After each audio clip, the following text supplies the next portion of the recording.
Hello दोस्तों, आज 14 अप्रैल 2025 Titanic को डूबे हुए 113 साल हो चुके हैं और लगता है अभी ये कल ही की बात है। जो टाइटैनिक का जो फैन फॉलोइंग है या जो टाइटैनिक का क्रेज है लोगों में आज भी कम नहीं हुआ है। तो दोस्तों, आज हम टाइटैनिक के बारे में कुछ ऐसी रोमांचिक, कुछ ऐसी इंटरेस्टिंग बातें करने वाले हैं जो आपने अभी तक नहीं सुना होगा या फिर नहीं जानते होंगे, क्योंकि बीइंग अ मरीनर कुछ ऐसे जो इनसाइट्स हैं जो मैं जानता हूँ, या फिर जो कुछ इनसाइट्स ऐसे हैं जो सिर्फ एक मर्चेंट नेवी से रिलेटेड बंदा या फिर जो बंदे जो शिप पे काम करते हैं वही समझ सकते हैं। तो ऐसे कुछ टेक्निकल या फिर ऐसे कुछ टेक्निकल डिटेल्स आपके साथ मैं शेयर करने वाला हूँ टाइटैनिक के इंसिडेंट के बारे में कि आखिर में ऐसा हुआ क्या था। तो चलिए इसको शुरू से स्टार्ट करते हैं कि कहाँ शिप्स से सबसे ज़्यादा थी। नॉर्मल शिप्स 19 नॉट्स 18 नॉट्स करते थे, बट वेरएस टाइटैनिक 21 नॉट्स पे चलता था। अगर इसको कन्वर्ट करें किलोमीटर्स में तो अराउंड 40 किलोमीटर्स पर आवर, जो कि इतने बड़े शिप, अगर शिप के डायमेंशंस के बारे में बात करें तो जो टाइटैनिक का जो लेंथ था वो 269 मीटर, ऑलमोस्ट 880 फीट के आसपास था। जो टाइटैनिक का जो हाइट थी उसकी वो 53 मीटर्स, तकरीबन 15 मंजिला इमारत के बराबर, बहुत ही बड़ा जहाज है। आप इमेजिन करिए दोस्तों, ये बात है 1912 की, जब मोस्टली जो शिप्स थे या तो वो सेलिंग बोट्स थे या तो वो स्टीम शिप्स थे। स्टीम शिप्स मोस्टली जो एवरेज हाइट है या average length of the ships था वो टाइम पे वो 100 मीटर 150, बट टाइटैनिक 269 मीटर। और जो लग्जरी की बात करें दोस्तों, तो टाइटैनिक में जो लग्जरी यूज किया हुआ था आज के टाइम पे 5 स्टार होटल से भी बढ़िया था उसके अंदर की लग्जरी। आपने मूवी में जरूर देखा होगा, वो बड़े बड़े स्टेयरकेस, वुडन फ्लोर, और स्टीम बाथ, स्क्वाश रूम, ऐसे बहुत सारी चीज़ें थी। बहुत सारी लग्जरी को इस्तेमाल किया गया था उस जहाज़ को बनाने में। अगर उस जहाज़ की कॉस्ट के बारे में बात करें दोस्तों, तो 1912 में टाइटैनिक को बनाने में $7.5 मिलियन जो कॉस्ट आई थी टाइटैनिक को वो टाइम पे बनाने में। बट अगर आज 2025 में 113 साल बाद अगर हम फिर से वो टाइटैनिक को बिल्ड करने जाएं और कॉस्ट, एस्टिमेटेड कॉस्ट अगर हम देखें तो $500 मिलियन से भी ज़्यादा उसका कॉस्ट आएगा। इमेजिन कर सकते हो दोस्तों क्या लग्जरी होगा उस शिप में। जो टाइटैनिक का जो जहाज है, वेरएस थर्ड क्लास में दोस्तों नॉर्मल सिविलियंस, नॉर्मल पीपल जो एक बेटर फ्यूचर के लिए अमेरिका जाना चाहते थे, कुछ इमिग्रेंट्स भी थे। तो ये जो टाइटैनिक के जो लोगों की बात हो गई दोस्तों, टाइटैनिक पे तकरीबन 3000 से भी ज़्यादा लोग थे, क्रू और पैसेंजर्स को मिला करके। जो टाइटैनिक के जो कैप्टन थे, captain John Smith, 62 year olds, white star line company के सबसे एक्सपीरियंस और पुराने कैप्टन थे। उनको कहा जाता है कि वो टाइम के सबसे वेल एक्सपीरियंस और बहुत ही महंगे कैप्टन थे।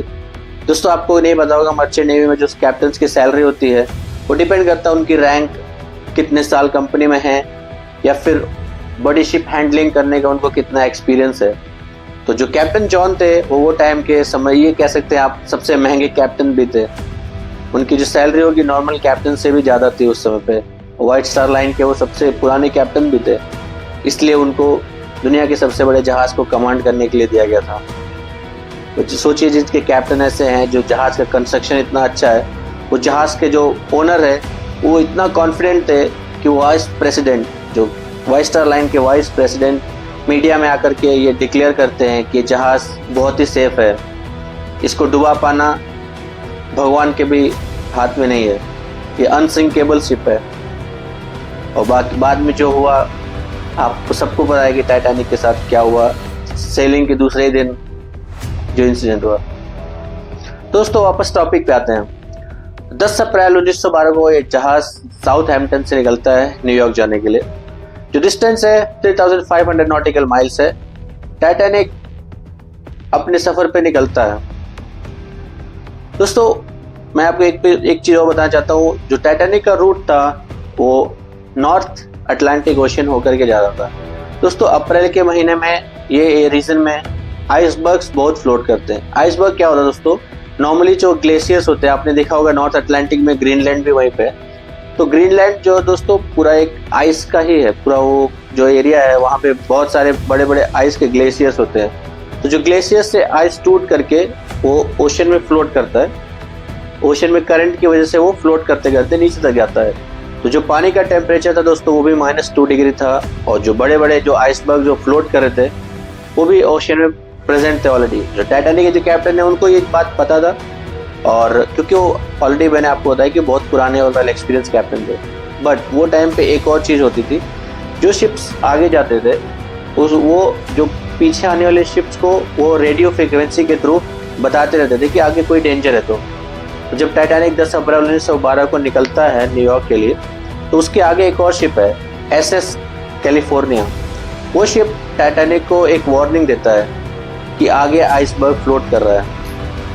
कॉशन, मतलब आप कॉशन लीजिए या स्पीड रिड्यूस करिए, कैप्टन के ऊपर डिपेंड करता है। उसने एक वार्निंग दिया कि आगे आइसबर्ग फ्लोट कर रहा है। टाइटैनिक के कैप्टन ने वो वार्निंग को पढ़ा और अपने शिप का जो कोर्स था, जो रूट था, उसको अल्टर करते हैं। टाइटैनिक ऐसा 2 बार करता है, वो रूट को अल्टर 2 बार करता है आइसबर्ग की वजह से।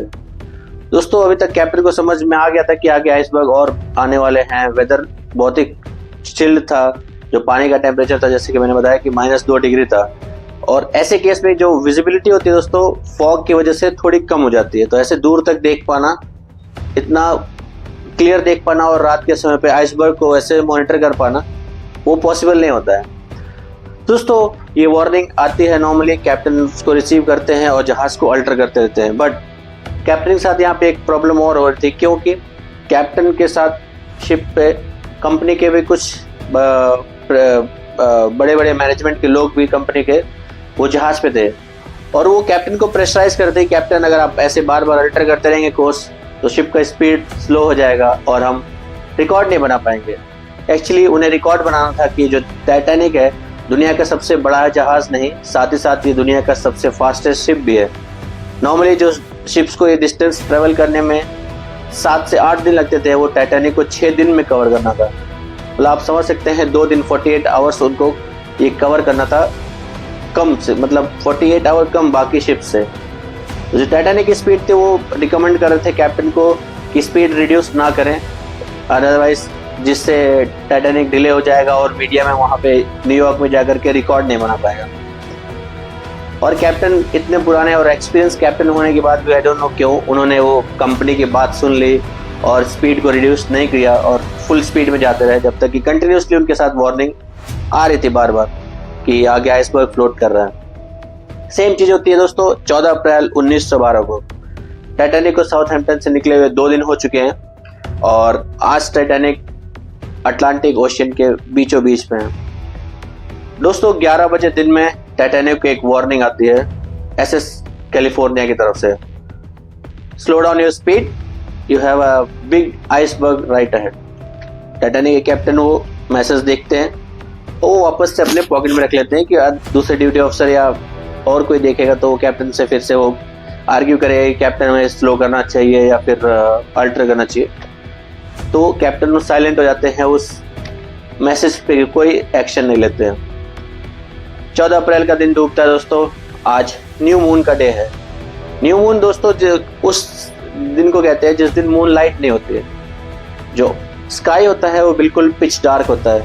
दोस्तों इमेजिन करिए स्काई है, पिच डार्क है, पानी का टेम्परेचर -2 डिग्री है और जो एटमॉस्फेयर में सराउंडिंग में फॉग है, क्योंकि जो टेम्परेचर इतना कम होता है तो जनरली फॉग बहुत ज़्यादा होता है वहाँ पर।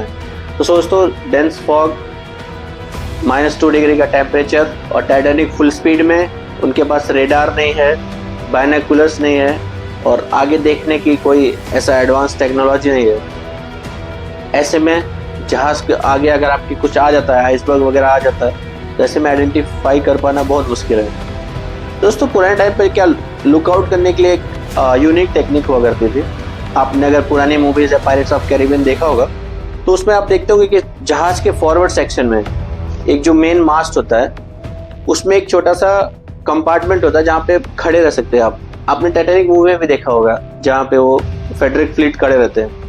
दोस्तों उसको बोलते हैं क्रो नेस्ट। तो आज जो लुकआउट है दोस्तों वो फेडरिक फ्लीट है। जो लुकआउट करने के लिए आगे खड़े हैं।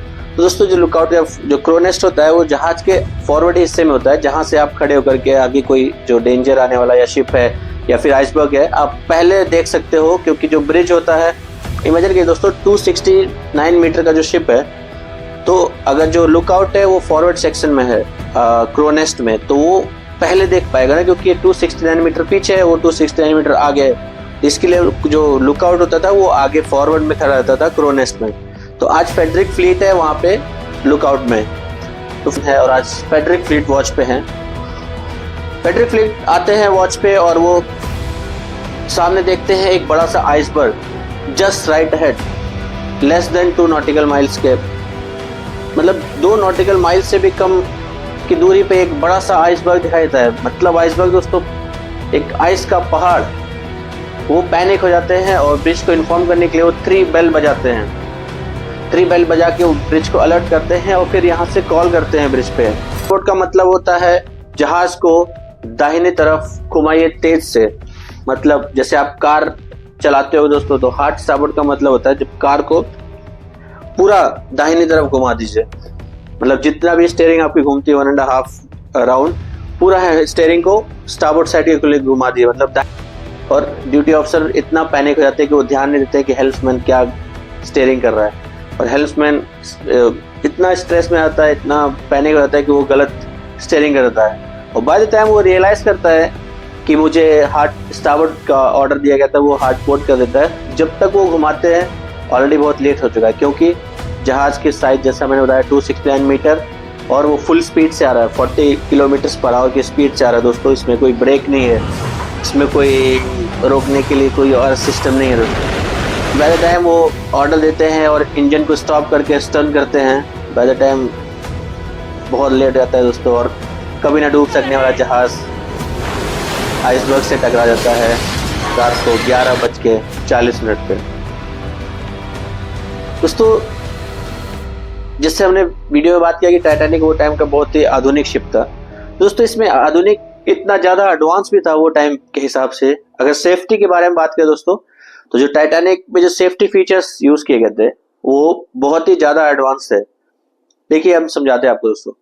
टाइटैनिक जो शिप है उसके नीचे एक डबल हल होता है दोस्तों, डबल बॉटम जो शिप होता है, एक मतलब ये एक मेटल की प्लेट है, उसके नीचे एक और प्लेट है और उसके बीच में गैप है थोड़ा सा। तो दोस्तों अगर ये फर्स्ट प्लेट ब्रेक हो जाती है तो तब भी एक दूसरा प्लेट है जो टाइटैनिक को फ्लोट करवा सकता है। टाइटैनिक तब भी नहीं डूबेगा, पानी अंदर नहीं जाएगा, क्योंकि यहाँ पे 2 लेयर होती है ना, एक लेयर अगर टूट भी जाती है तो दूसरी लेयर रहती है जिसकी वजह से टाइटैनिक फ्लोट करेगा। बट दोस्तों यहाँ पे ध्यान देने वाली बात है, वो जो डबल हल का सिस्टम था दोस्तों वो सिर्फ और सिर्फ टाइटैनिक के बॉटम में था, टाइटैनिक के साइड में नहीं था। और आप अगर वीडियो में ध्यान से देखोगे तो टाइटैनिक अपने साइड्स में क्रैक होता है। तो ये तो था एक सेफ्टी फीचर। दूसरा सेफ्टी फीचर दोस्तों टाइटैनिक में था, टाइटैनिक में 16 वाटर टाइट कंपार्टमेंट्स थे दोस्तों। अगर टाइटैनिक में 4 कंपार्टमेंट में अगर ब्रिज भी होता ना, 4 कंपार्टमेंट में अगर पानी भर भी जाता तब भी टाइटैनिक फ्लोट कर सकता था, क्योंकि उसमें वाटर टाइट डोर्स थे। सपोज करिए टाइटैनिक का फॉरवर्ड हिस्सा अगर इसमें 4 कंपार्टमेंट्स में पानी भर जाता है तब भी पानी पीछे नहीं जाएगा। क्यों? क्योंकि यहाँ पे एक वाटर टाइट डोर लगा हुआ है। वो डोर जो है बंद हो जाता है, सील कर लेगा और पानी को पीछे नहीं जाने देगा। तो क्या होगा, पानी बस आगे भरा रहेगा और टाइटैनिक तब भी फ्लोट करेगा। बट यहाँ पे क्या होता है, जो क्रैक होता है आइसबर्ग के साथ जो कोलिजन होता है दोस्तों, उसमें टाइटैनिक के साइड में कोलिजन होता है और वो 4 की जगह 6 कंपार्टमेंट्स को ब्रीच करते हुए चलाता है। 6 कंपार्टमेंट में क्रैक आ जाता है, तकरीबन 300 फीट का क्रैक टाइटैनिक में आ जाता है और 6 कंपार्टमेंट उसके ब्रीच हो जाते हैं। दोस्तों पानी जो जो जो जो टक्कर हुई थी दोस्तों वो वाटर लेवल के नीचे हुआ था। जो हिस्सा टाइटैनिक का पानी के नीचे था उसमें क्रैक होता है। तो जाहिर है दोस्तों कि जब जहाज की स्पीड इतनी तेज है और क्रैक की वजह से जो उसमें होल होता है तो पानी बहुत ही स्पीड से अंदर आने लगता है। और 6 कंपार्टमेंट ऑलरेडी ब्रीच हो चुके हैं, तो जो वाटर टाइट डोर्स हैं वो भी काम नहीं करेंगे दोस्तों, और टाइटैनिक में पानी बहुत तेजी से भरने लगता है। कैप्टन पैनिक में ब्रिज पे आते हैं और पूछते ड्यूटी ऑफिसर से क्या हुआ। ड्यूटी ऑफिसर ने उनको सिचुएशन एक्सप्लेन किया और कैप्टन भी एक्सेस करते हैं सिचुएशन को, जाकर के पूरा मॉनिटर करते हैं। बाकी ड्यूटी ऑफिसर्स को बुलाते हैं, चीफ इंजीनियर्स को बुलाते हैं, चेक करते हैं कि टाइटैनिक में कितना डैमेज हुआ होगा। जो फाइनल रिजल्ट निकल गया था दोस्तों कैलकुलेशन वगैरह के बाद कि टाइटैनिक को बचा पाना मुश्किल है। वो जहाज जो कभी नहीं डूब सकता था, वो जहाज जिसको डुबा पाना मुश्किल था, वो जहाज अपने सफर के दूसरे ही दिन एक आइसबर्ग के साथ कोलिजन में डूबने वाला था। किसी को ये बात डाइजेस्ट नहीं हो रहा था, यहाँ तक कि पैसेंजर्स ने तो बात को सीरियसली नहीं लिया। उन्होंने देखा कि बड़ा सा आइसबर्ग है, टाइटैनिक से क्लोज होके जा रहा है, बट वो तो चिल थे क्योंकि उन्हें पता था कि टाइटैनिक कभी डूब नहीं सकता, क्योंकि मीडिया में इतना ज्यादा प्रमोशन हो रहा था कि ये अनसिंकेबल शिप है, कभी नहीं डूब सकता है, इसको भगवान नहीं डुबा सकता, ये शिप ऐसा है। उसकी जो डिजाइन के बारे में बात हो रही थी, तो जो क्रू था उस पे या फिर जो उसके ऊपर जो पैसेंजर्स थे वो इतना श्योर थे कि टाइटैनिक तो डूब ही नहीं सकता, उन्हें कुछ होगा ही नहीं। तो जो पैसेंजर्स थे वो पैनिक नहीं हो रहे थे, बट कैप्टन और जो इंजीनियर्स थे, जो ऑफिसर्स थे, वो तो असलियत जानते थे। उन्हें पता था कि अब क्या होने वाला है। टाइटैनिक को बचा जा पाना इम्पॉसिबल था और टाइटैनिक 2.5 घंटे के अंदर डूबने वाला था। दोस्तों ये मैसेज जाकर के कैप्टन, ड्यूटी ऑफिसर, जो रेडियो ऑफिसर थे उस समय पे, फिलिप, सीनियर ऑफिसर फिलिप, उनको जाकर के बोलते हैं। जो फ्रीक्वेंसी, मतलब जैसे कि हमने वीडियो में बात किया ना दोस्तों अभी कि वो टाइम पे जो जहाज आज आपके आगे चलते थे या जो पीछे रहते थे, कोई डेंजर दिखते थे, वो एक रेडियो फ्रीक्वेंसी पे आपको इन्फॉर्म करते थे कि आगे डेंजर है। तो वही जो हर शिप पे एक रेडियो ऑफिसर होता था वो टाइम पे, जो रेडियो से कम्युनिकेशन करता था दूसरे शिप से और या फिर दूसरे पोर्ट से कम्युनिकेशन करने के लिए रेडियो ऑफिसर होता था। तो वैसे ही ये आज के दिन जो ड्यूटी ऑफिसर है वो सीनियर ऑफिसर फिलिप्स थे। तो जो कैप्टन होते हैं, कैप्टन स्मिथ, जाते हैं फिलिप्स के पास और कहते हैं कि हमें एक फ्रीक्वेंसी पे एक मैसेज सेंड करना दूसरे शिप को। तो फिलिप बोलता है नॉर्मल कोई मैसेज होगा, रूटीन मैसेज होगा चेक करने के लिए। बट जब कैप्टन बोलते हैं कि हमें डिस्ट्रेस मैसेज भेजना है दूसरे शिप्स को, जो फिलिप्स वो एकदम शॉक हो जाते हैं। क्या? क्योंकि उन्हें भी पता था दोस्तों कि ये कभी नहीं डूब सकने वाला जहाज है, अनसिंकेबल शिप है, टाइटैनिक है, जो डूब नहीं सकता। उसका कैप्टन आकर के, इमेजिन करो सर, आपको रात को 12 बजे बोलता है कि जहाज डूबने वाला है, हमें दूसरे जहाज को डिस्ट्रेस मैसेज भेजना है। दोस्तों डिस्ट्रेस मैसेज क्या होता है? एक कोड वर्ड होता है जो शिप दूसरे शिप को भेजता है फ्रीक्वेंसी के थ्रू कि ये जहाज डूबने वाला है, नेचर ऑफ डिस्ट्रेस ये है, हम आइसबर्ग से कोलाइड हो चुके हैं, हमें असिस्टेंस चाहिए, इमीडिएट असिस्टेंस चाहिए। दोस्तों ये जो डिस्ट्रेस का मैसेज जिस भी शिप को रिसीव होता है, वो शिप की पहली प्रायोरिटी होती है कि ये जहाज को बचाने जाना। आप कोई भी रूट कर रहे हो, आप कहीं पे भी जा रहे हो, अगर आपने ये डिस्ट्रेस मैसेज रिसीव किया है तो आपकी रिस्पॉन्सिबिलिटी बनती है कि आपको ये शिप को रेस्क्यू करने जाना ही पड़ेगा। तो कैप्टन बोलते हैं ये मैसेज फॉरवर्ड करो सारे शिप्स को जो नियर बाय शिप है। जो सीनियर ऑफिसर फिलिप्स हैं वो मैसेज सेंड करना स्टार्ट करते हैं और तकरीबन 12:20 हो जाता है, कोई भी शिप इसको रिस्पॉन्स नहीं देता है क्योंकि नियर बाय में कोई शिप नहीं था। एक शिप है जो थोड़ी दूर पे है जिसका नाम है एसएस कार्पेथिया। दोस्तों एसएस कार्पेथिया ये मैसेज को एक्नॉलेज करता है और वो टाइटैनिक को रिप्लाई बैक करता है कि we are proceeding towards you for rescue. SS California ने ये एसएस कार्पेथिया ने ये अश्योर किया कि वो लोग बचाने आ रहे हैं, बट उनका जो डिस्टेंस है टाइटैनिक से वो 107 किलोमीटर दूर है। मतलब अगर वो अपनी फुल स्पीड से भी आएंगे तो उनको कम से कम 3.5 घंटा लग जाएगा टाइटैनिक के पास पहुंचने के लिए। और जो कैप्टन की कैलकुलेशन की उसमें जो कैप्टन की कैलकुलेशन में जो बात सामने आई है कि टाइटैनिक अभी 2.5 घंटे में डूब जाएगा। तो टाइटैनिक के एक डूबने के 1 घंटे बाद जो दूसरा जहाज है एसएस कार्पेथिया वो पहुंच रहा है। तकरीबन 12:05 पे कैप्टन स्मिथ ऑर्डर देते हैं अबेंडन शिप का। जैसे कि हमने अभी बताया दोस्तों, जो क्रू थे, जो पैसेंजर्स थे, वो एकदम श्योर थे कि टाइटैनिक को कुछ हो नहीं सकता। वो जो टक्कर हुई थी, कोलिजन हुआ था आइसबर्ग के साथ, उसको वो सीरियस नहीं ले रहे थे। बट जो ये वर्ड है दोस्तों अबेंडन शिप, जनरली अगर आप सेलर हो या फिर अगर आप शिप पे काम करते हो तो आपको पता होगा।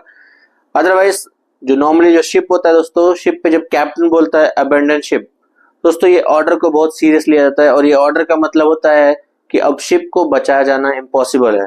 क्योंकि जो अबेंडन शिप का मतलब होता है शिप डूब रही है, अब इससे बचाया जाना इम्पॉसिबल है। इमेजिन करिए दोस्तों आप ऐसे जहाज पे हैं जिसका आपने ब्रांडिंग सुना है कि जहाज अनसिंकेबल है, इसको ये जहाज डूब नहीं सकता है। और वैसे जहाज पे अगर आप ये सुने कैप्टन के थ्रू कि जहाज को बचाया नहीं जा सकता है, जहाज डूबने वाला है, कितना पैनिक हो जाएंगे दोस्तों। सारे क्रू, सारे पैसेंजर्स एकदम से पैनिक हो जाते हैं। और यहाँ पे गौर करने वाली बात है दोस्तों, टाइटैनिक पे जहाँ पे 100 से 200 लाइफ बोट्स होनी चाहिए थी, वहां सिर्फ और सिर्फ 20 लाइफ बोट्स हैं। इमेजिन करिए दोस्तों, टाइटैनिक पे 2200 से भी ज्यादा लोग हैं। क्रू और पैसेंजर्स को मिला करके 2200 से भी ज्यादा लोग टाइटैनिक पे इस वक्त मौजूद हैं। बट जो लाइफ बोट की कैपेसिटी है वो सिर्फ 20 है।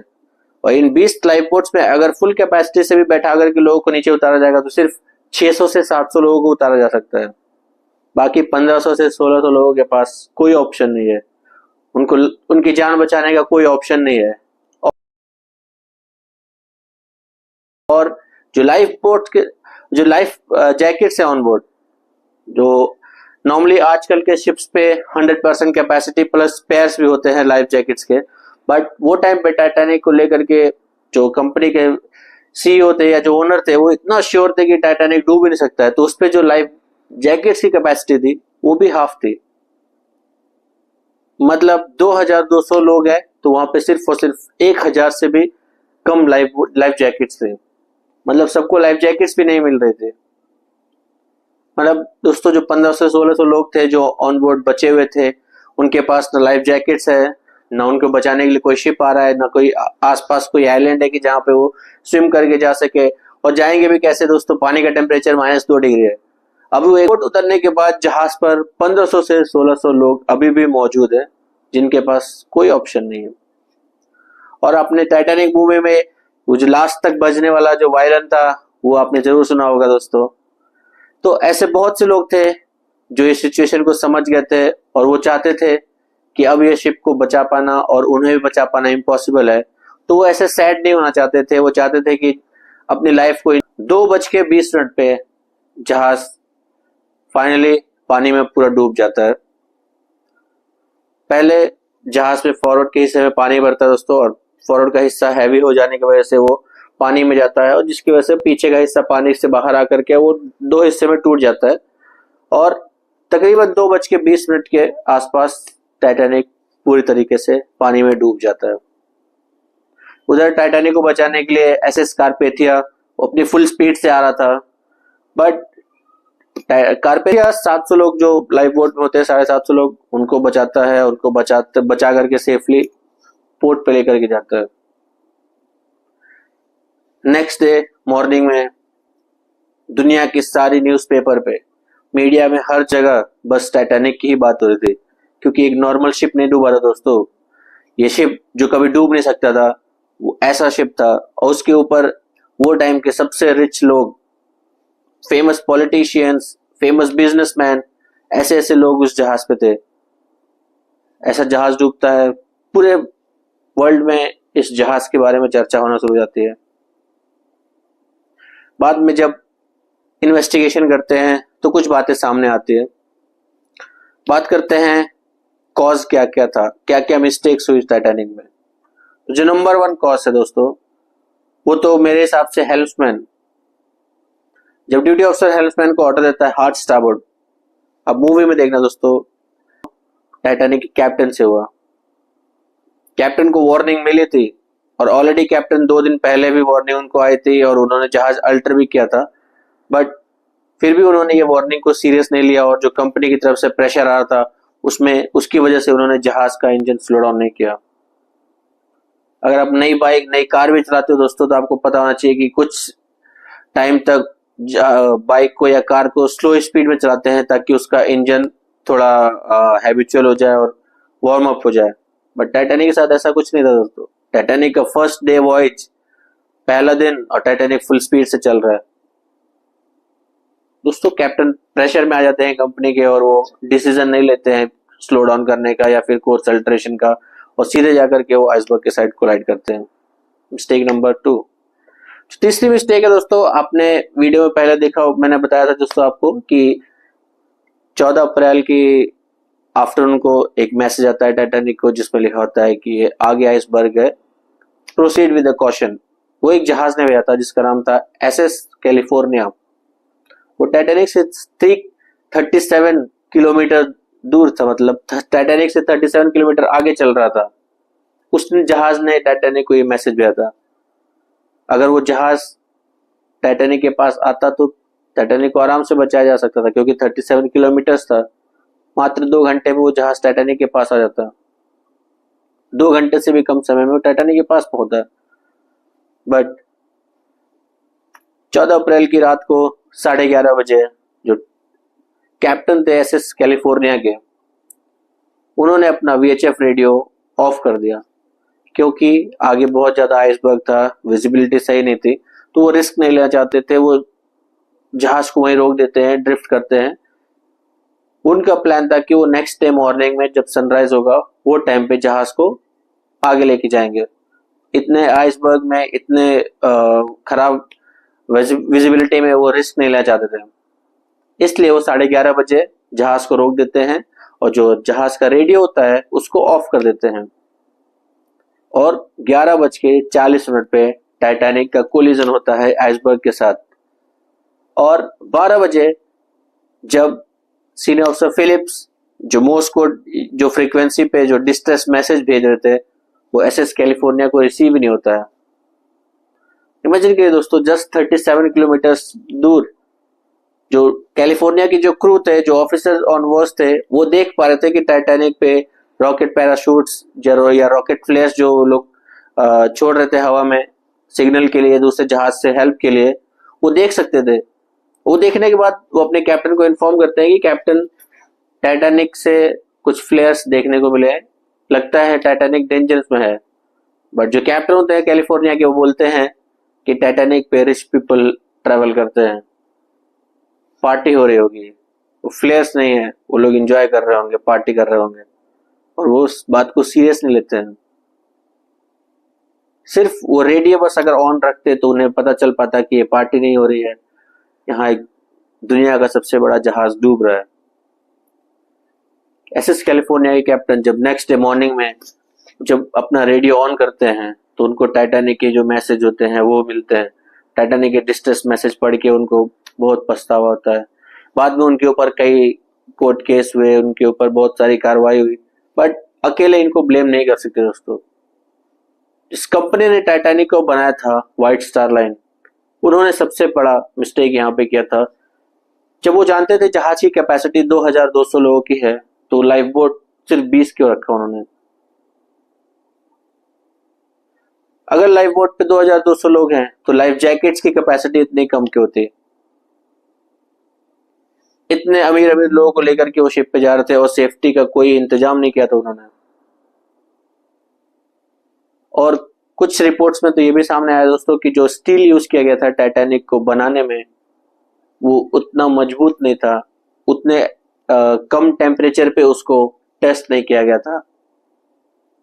और क्योंकि वो -2 डिग्री का टेम्परेचर दोस्तों, और जो स्टील उन्होंने यूज किया था वो क्वालिटी अच्छी नहीं थी, जिसकी वजह से स्टील जो है बिल्कुल फ्रेजाइल हो चुका था और एक छोटी सी टक्कर आइसबर्ग से लगने से वो टूट जाता है और जहाज में पानी भरने लगता है। कुछ लोग का ये भी मानना है दोस्तों कि जो वो टाइम पे वेल्डिंग वगैरह नहीं होती थी, उसमें रिविट का सिस्टम यूज करते थे प्लेट्स को दूसरे प्लेट से जोड़ने के लिए, वो प्रॉपरली नहीं किया गया था। ऐसी बहुत सी थ्योरीज आई दोस्तों, और टाइटैनिक के इस इंसिडेंट्स के बाद जो मैरीटाइम वर्ल्ड है वो पूरी तरह से चेंज हो चुका। आज के टाइम पे दोस्तों अगर हम बात करें तो इतने सारे रेगुलेशंस आ चुके हैं, सोलास आ चुका है, मार्पोल है, आईएसपीएस है, बहुत सारे रूल्स और रेगुलेशन आज के टाइम पे मैरीटाइम हिस्ट्री में आ चुके हैं।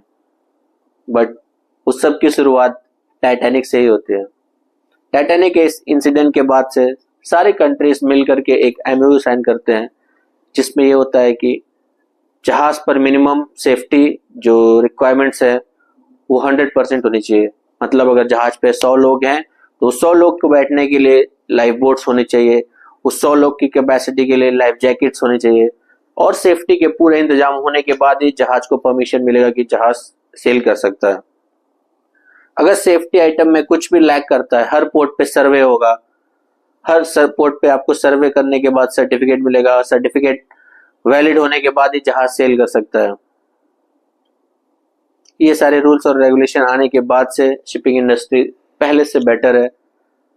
आज के टाइम पे अगर देखें तो टाइटैनिक जैसा बड़ा इंसिडेंट 1912 के बाद से कभी नहीं हुआ है इस मैरीटाइम हिस्ट्री में।